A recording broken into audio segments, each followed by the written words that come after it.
The news day continues here on One News Now. I'm Riza Diaz. President Bongbong Marcos has finally arrived in the country after a week-long U.S. visit.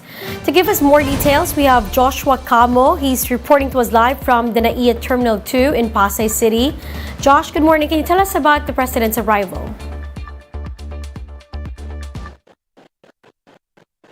Yes, the President was welcomed by several government officials, including VP Duterte. As per custom, President Marcos spoke about his recent working visit to the U.S. upon arrival.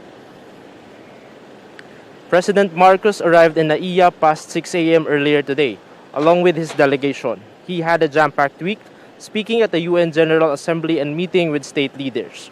There, he stated that Philippines bid for a seat at the UN Security Council.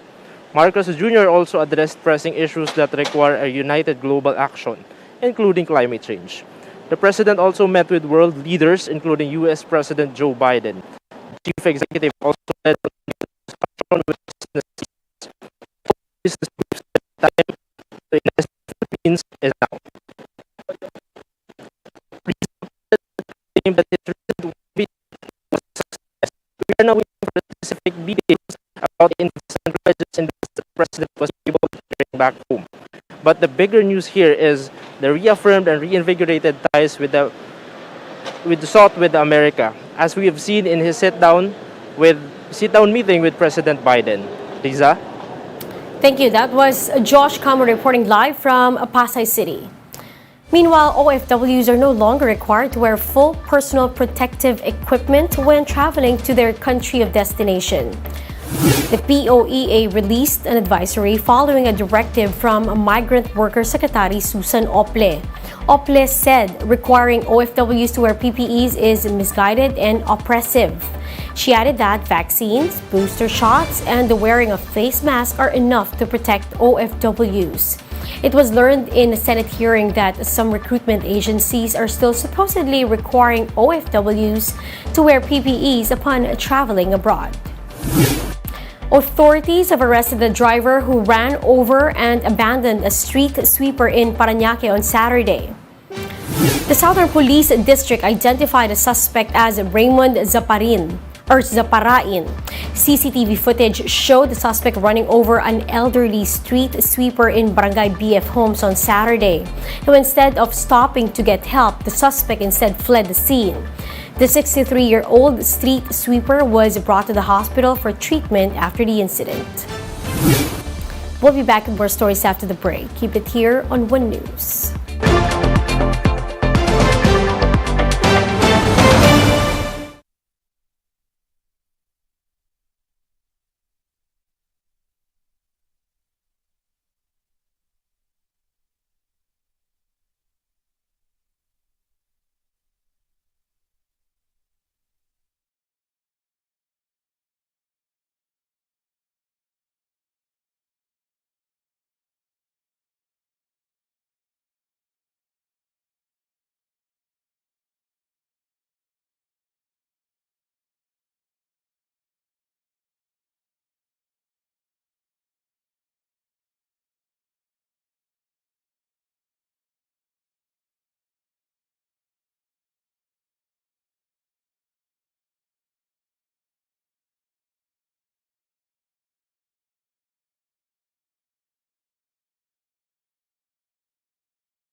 You're still watching One News Now. I'm Riza Diaz.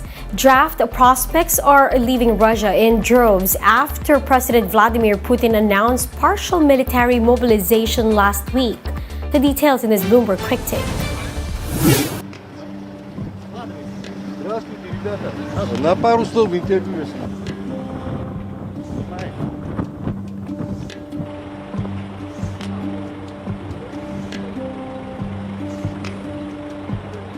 Дело не в страхе, дело в неприязни всей этой ситуации. Мне очень неприятно, что там развязали эту всю историю. Мне действительно жаль наших, собственно говоря, братьев. У меня много родственников в Украине, и мне это все неприятно. Конечно, беспокоит меня, моих друзей. Я думаю, любой здравомыслящий человек не готов в 21 веке устраивать войну, воевать и вообще эту тему даже поднимать. Поэтому, не знаю, мы, надеюсь, как большинство адекватных людей в нашей стране, не знаю, большинство их или нет, но, по крайней мере, мы категорически против всей этой истории. Я думаю, что это большая трагедия, и то, что происходит, конечно, это тяжело описать словами, и я только соболезную людям, которых призывают насильно, и я слышал даже истории, как выдают повестки чуть ли не на улице. Очень страшная вещь. Let's now take a quick look at today's other top stories. The MTRCB is weighing discussions on their push to expand regulation to include streaming services. The agency said some parents have expressed concern over content in streaming apps like Netflix, which they think should be regulated. Now, on the flip side, some groups believe that regulating these platforms could result to higher subscription fees.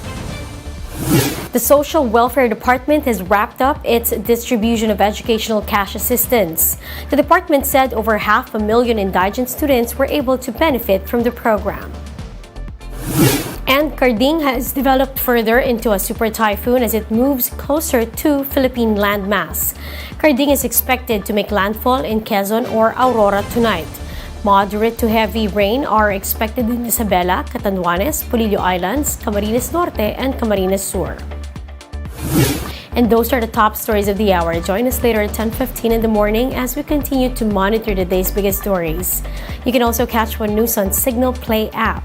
Register for a free account now at www.signalplay.com and stream One News live anytime, anywhere. I'm Riza Diaz. We are One News.